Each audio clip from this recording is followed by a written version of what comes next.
예, 북한의 ICBM 열세를 쥔 천마 인양, 금요일 뉴스탑10은 서해 바다로 먼저 가보겠습니다. 북한이 지난달 31일에 쏜 우주 발사체 잔해물을 우리 군 당국이 인양하는 데 성공했습니다. 군산 앞바다 200여 킬로미터 지점에서였습니다. 지금부터 이 얘기를 좀 하나하나 만나볼 텐데요. 정대진 교수님, 동체 표면에 천마라고 적혀 있다.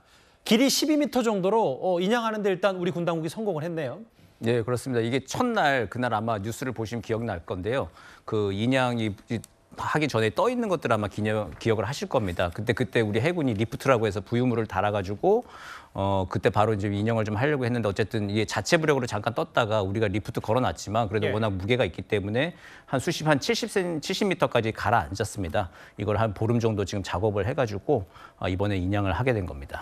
저기 보면 지금 화면을 보면 대략 길이가 한 12m고 직경이 2m가 조금 넘는 정도인데 저기 고용환 원장님, 원래 우리가 알기로는 천리마 1호라고 알고 있는데 왜 표면에는 천마라고 적혀 있는 거예요? 저게 이제 뭐 어떤 매체들에 보면 천리마하고 천마하고 같은 의미로 쓴다 그러는데 뭐 제가 아는 거하고는 전혀 다른. 그러니까 천리마는 뭐 북한의 평양의 모란봉 언덕에 아주 천리마 동상이라는 게 아주 날개 달린 천리마 동상까지 있고 뭐 북한 사람들이 모르는 사람이 없는데 천마라고 하는 거는 북한에서 좀 유명한 거는 러시아제 T-55, 56 그 형을 개자한 탱크가 천마호라는 탱크가 있습니다. 그러니까 천마라는 것은 약간 군수품하고 연관이 많은 것이 천마인데 뭐 제가 틀릴 수도 있지만 제가 파악하고 있는 바에 의하면 천마 엔진 공장에서 만들어서 천마가 아닐까. 그러니까 천마 로켓 엔진 2단이 지금 끌려 나왔는데 그 인달 이제 2.5m하고 길이가 한 12m 되는 거의 온전한 상태로 끌어올렸거든요. 근데 저게 이제 천마라고 썼는데 저게 천마라는 엔진을 만든 공장 이름이 아닐까 이렇게 조심스럽게 추정이 됩니다. 아하. 그러니까 여기 보면 저기 지금 화면에도 나왔고 하늘을 나는 말 모습을 형상한 마크까지 여기 좀 있다. 사실 우리가 통상 알고 있는 천리마는 말이 천리 정도 갈 정도로 건강하고 꽤 명마다한데 천마는 그냥 말 자체가 하늘을 난다. 그래서 조금 더 천마라는 마크가 찍힌 거는 북한의 군수용품 그 특성을 좀 인증한 거다 이렇게 받아들이면 되겠습니까? 그렇습니다. 제가 보건대는 저 천리마라는 건 김일성이 이야기한 거는 하루에 천리를 가는 말을 그 속도로 우리가 발전을 하자 해서 천리마 정신이라는 걸 만들어 놨고 그래서 천마라는 말은 북한 사람들이 잘 쓰질 않습니다. 그리고 이제까지 잘 써오질 않았는데 지금 뜻밖의 천마라는 말이 나와서 저도 깜짝 놀랐는데 제가 보건대는 저 로켓 엔진을 만든 천마 군수 공장이 아닐까 추측이 되지만 또 혹시 김정은 시대에 들어와서 최근에 야 하늘에 또 날아다니는 말이 있다는데 그걸 한번 써봐라 해서 했을 수도 있습니다. 근데 두 가지 가능성이 둘 다 존재를 한다 이렇게 생각을 합니다. 가장 눈에 띄었던 게 저 천마라는 글씨였기 때문에 그 얘기를 좀 받고 제가 좀 더 부연 설명을 하자면 이 천리마 1홍 추정되는 길이가 대략 30m 정도인데 우리 군 당국이 어젯밤에 건져 올린 이 부분은 2단부 그러니까 대략 12m 정도 되는 겁니다. 1단, 3단 위성체는 아직 인양을 못했고 어디 있는지 좀 파악 중이고 정대진 교수님 그럼에도 2단부만 온전히 건져 올렸다. 이것도 큰 의미가 있겠죠? 굉장히 큰 의미가 있죠. 이게 2012년도에도 은하 3호를 우리가 건진 적이 있었는데 그때 이제 북한의 로켓 기술에 대해서 상당 부분을 좀 파악할 수 있었습니다. 지금 뭐 1단이라고 하는 것은 그 지상에서 올라가는 그 백도 엔진을 썼는지 뭘 썼는지 이제 또 파악을 또 만약 인양이 되면 파악을 해볼 수 있겠지만 뭐 이제 그 부분 외에 2단이라고 하는 부분. 요번에 문제가 어쨌든 2단에서 문제가 생겨가지고 북한이 인공위성 발사 성공을 하지 못했던 것인데 그럼 그 2단 실패한 부분을 우리가 인양했다라고 하는 것은 그럼 북한이 밝힌 대로 엔진부에 뭐 문제가 있다라고 하면은 북한의 기술 수준이 어디까지 왔는지 일단 파악을 할 수 있는 거고 그리고 또 중요한 포인트가 뭐냐면은 북한의 국산화 수준. 그러니까 지금 제재 때문에 사실은 외국으로부터 자유롭게 부품을 사오거나 뭐 기술을 들여올 수 없는 상황인데 그럼에도 불구하고 어디까지 북한이 국산을 했는지 아니면은 제재를 뚫고 외국의 부품을 사왔는지 여부를 파악하는데 굉장히 좀 중요한 증거를 이번에 입수를 하게 된 것입니다. 저게 지금 사진과 영상을 좀 보면 원래 애초에 좀 발사에 실패했을 때부터 잘 받쳐 쏘아 올라가는 거는 추진력이 좋긴 하지만 이런 내부 구조를 봤을 때 좀 조악하다는 평가도 있었거든요. 어떻게 좀 판단하세요? 그 2012년 은하 3호 발사할 때도 이 표면이 우들우들한 것을 온세기가 다 봤거든요. 예. 근데 올라갔어요. 근데 이번에도 보면 바닥이랑 용접한 것을 보면 상당히 조악하거든요. 조악하고 이 북한이 만든 펌프 같은 것도 이 펌프 잠금이라 그러나 그것도 자세히 들여다보면 그것도 조악해요. 우리같이 이렇게 깔끔하지 못해요. 근데 문제는 저게 하늘로 올라간다는데 문제가 있어요. 그렇죠. 그러니까 저거를 우리가 조악하다 그래서 북한 뭐 로켓이나 북한 미사일을 뭐 평가절하할 필요는 없다고 보는데 예. 그래도 눈에 보이는 게 정확하게 보이는 건 뭐 사실인 건 틀림없습니다. 예. 그 앞서 이종섭 국방부 장관이 북한에 보름 전 쏘아올렸던 정찰 위성이 기술적으로는 대륙간 탄도미사일, 그러니까 ICBM과 사실상 동일하다, 이렇게 언급을 했었습니다. 앞으로 연속적으로 수개의 정찰 위성을 다각 배치하여 위성에 의한 정찰 정보 수집 능력을 튼튼히 구축할 데 대한 전투적 과업을 제시하셨습니다. 북한의 의도된 도발 그리고 예정된 도발이었죠. 예, 그렇습니다. 군사정찰 하고 위성이라고는 하지만 사실상 ICBM 아닙니까? 예, 그렇습니다. 거기에 이 소형 경량화된 핵탄두만 장착하면 바로 ICBM으로 변형될 수 있는 거잖아요. 예, 대단히 중요한 문제였죠. 예, 굉장히 중대한 도발. 예정 북한의 우주 발사체가 중도 추락이든 폭발이든 상관없이 대륙간 탄도 미사일 실험이라고 정부는 인정하는 거죠. 위성체를 발사하는 발사체나 미사일 탄두를 발사하는 미사일이나 똑같은 원리이기 때문에 기본적으로 발사체 자체는 동일하다고 봅니다. 이번 도발을 유엔 대북 제재 결의 위반이라고 보는데 맞습니까? 예, 그렇습니다. 예.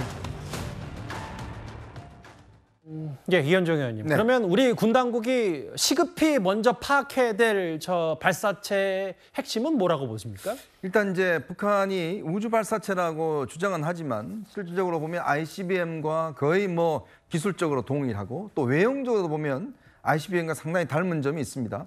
그 쓰는 용어라든지 이런 것들이 ICBM하고 굉장히 비슷한 측면들이 있어요. 그렇기 때문에 이게 뭐 앞에 탄두만 바꾸면 바로 이제 ICBM으로 전용할 수가 있는 거거든요. 이제 그렇기 때문에 이제 그만큼 우리가 중요하게 여는 게 이 미사일의 기술적인 향상이 어느 만큼 이루어졌는지, 문제는 이제 ICBM을 할 경우에 다시 이제 재진입할 경우에 이제 진입 기술, 이게 굉장히 중요하거든요. 이 우주 발사체 같은 경우는 이제 쏴버리면 거기서 끝나지만 문제는 ICBM은 다시 탄두를 가지고 이제 밑으로 우리가 내려오는 거 아니겠습니까?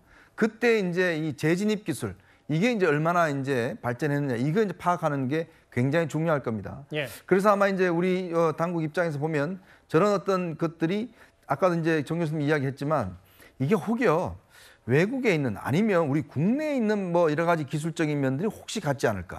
그걸 이제 보는 거거든요. 그래야지만이 북한이 지금 대북 제재를 받고 있습니다만은 어느 루트를 통해서 실제 이런 부품들을 수입하는가, 이걸 알 수가 있는 거거든요. 그러면 이제 정밀하게 이런 어떤 재질이나 이런 걸 파악을 해서 실제로 북한이 지금 뚫어놓고 있는 우리가 허점이 있는 그 이제 수입 경로, 예. 이런 것들을 파악하는 게 지금 가장 중요하다고 봅니다.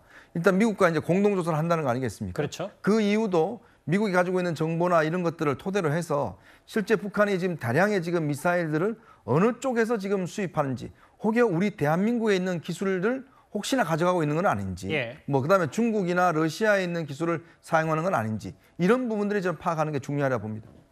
저기 아까 잠깐 화면에도 지나가는데 뭐 천마 말고도 뭐 빨간 글씨로 뭐 수송이라든지 뭐 지지부라든지 이런 글자, 북한에서 적힌 저렇게 수송 보관 수직화 지지부, 이런 이제 핵심 용어, 전문 용어도 적혀 있고, 저기 몇 가지 지워진 글자, 빨간 글씨들도 있는데 이제 고스란히 북한이 만든 거. 그럼 여기 보면요, 화면에 또 다른 전문가들도 어쨌든 해외에서 이런저런 발사체 구성품을 어디서 샀는지 상당한 정보 획득이 기대가 된다. 그럼 예상하건대 북한과 좀 가깝다고 알려진 뭐 러시아나 중국, 뭐 이란, 이런 나라에서 만약에 이 우주 발사체 부품들 구매했다, 대북 제재 위반이 맞다, 그럼 좀 파장이 있을 것 같은데요.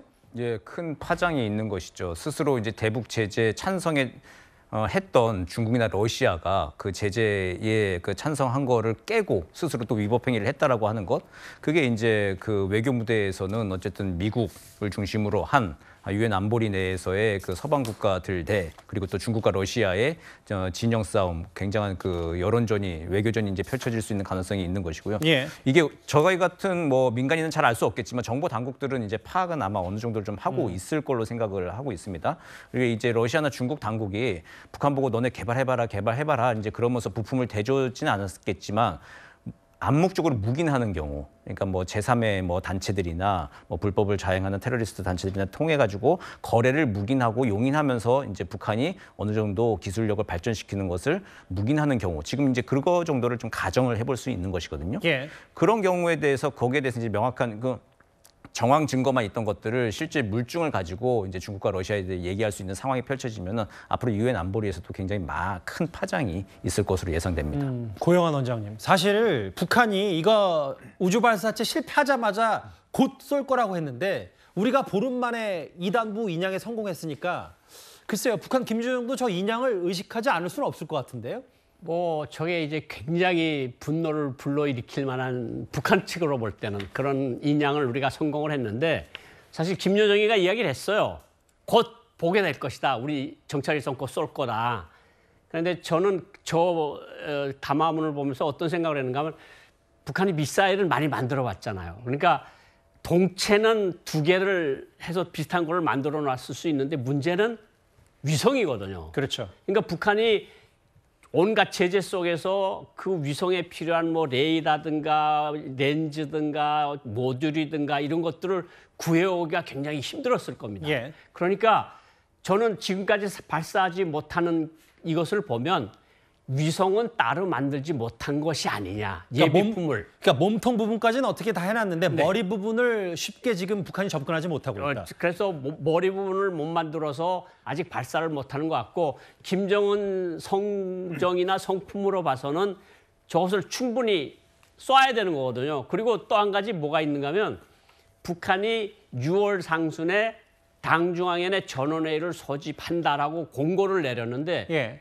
6월 상순이 다 지나갔어요. 어제로. 그런데도 아직도 발사가 안 되고 있거든요. 그러게요. 그러는 걸 봐서는 아마 북한에서 정찰 위성 실패에 대해서 굉장히 많이 심란해하고 많이 좌절하고 있는 것 같고, 그렇지만서도 이제 조금 있으면 또 장마가 시작되거든요. 뭐 장마가 시작되면 또 저 발사체 발사하는데도 문제가 많을 것 같고, 그러니까 북한이 지금 빨리 하긴 해야 되겠는데 장마도 오고 위성 자체도 따로 만든 것 같지도 않고, 그러니까 뭐 저는 그런 생각도 해봤는데, 만약 국제적인 압력이나 뭐 이런 것들이 세지면 예. 뭐 어쨌든 뭐 국제적인 조롱거리가 또 되기도 하고 있지 않습니까? 그러면 또 실패할 가상의 위성 모조품을 올려놓고 쏠 가능성도 우리가 배제를 못한다. 아하. 그러니까 뭐 위성 비슷한 것을 똑같이 만들어 놓고 그냥 흔한 아무것도 없는 것을 놓고 쏘면서 위성에 성공했다 그래도 그걸 누가 가서 해볼 수도 없는 거거든요. 그게 그렇겠네요. 또 우리 또 바다에 또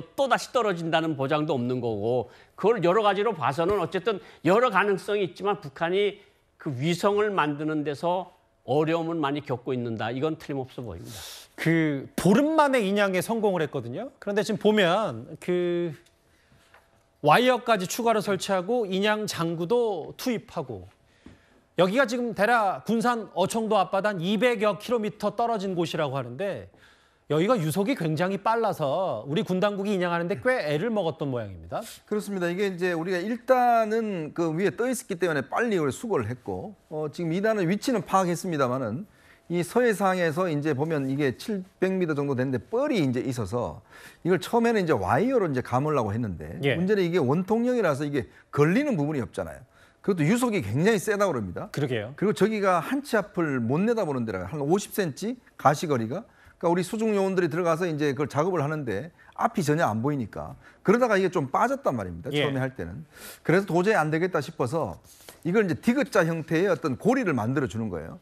근데 고리 만드는 것도 힘든 게 뭐냐면, 뭔가 이 미사일에 걸릴 수 있는 부분이 필요하니까 거기에 소형 폭탄을 장치를 해서 이 폭발을 해서 일단 구멍을 뚫고 그거를 이제 와이어로 연결을 해서 이제 겨우겨우 이제 유속이 좀 약할 때 그때 이제 끌어올린 거거든요. 예.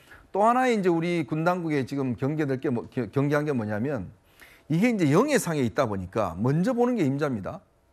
근데 중국 같은 경우도 지금 이거를 수거하려고 중국이 이 처음에 이제 우리가 도착했을 때 계속 선박들을 보내서 이 탐지를 했다는 거예요. 맞아요. 그러니까 그래서 이제 우리 군 당국에서는 이거 지금 굉장히 중요한 문제이기 때문에 특히 중국 측이 가져간다는 것은 이게 이제 북한 쪽으로 넘어갈 수가 있는 거잖아요. 그래서 이제 우리 모든 어떤 장비들 가지고 있는 장비들 총동원해서 또 수중 요원들이 직접 밑으로 들어가서 정말 악전고투 끝에 겨우 이제 걸어 올려서 사실 이게 어제 밤 8시 한 50분 돼서 올렸습니다. 예. 근데 그때 보도를 엠바고를 요청을 했어요. 왜 그러냐면 이걸 이제 지금 끌어서 우리 쪽으로 이제 이 부두로 가져와야 되지 않습니까? 또 가져오는 과정에서 이게 또 혹시나 문제가 생길 수가 있기 때문에 예. 그래서 이제 기자들한테 12시간 정도 엠바고를 요청을 해서 예. 오늘 오전 9시에 이제 엠바고를 풀었습니다. 그러니까 보도 유예를 좀 그렇죠. 요청합니다. 보도 유예를 요청을 해서 모두가 다 안전하게 우리 쪽으로 완전히 왔을 때 그때 했고 실제로 중국 같은 경우는 박저동계 지붕 쳐다보듯이 결국 뭐 쳐다보기만 했습니다. SSU 그러니까 해군 특수전단들이 그래도 수훈 활약을 좀 한 덕분에 이 2단부를 오롯이 우리 군이 인양할 수 있었습니다.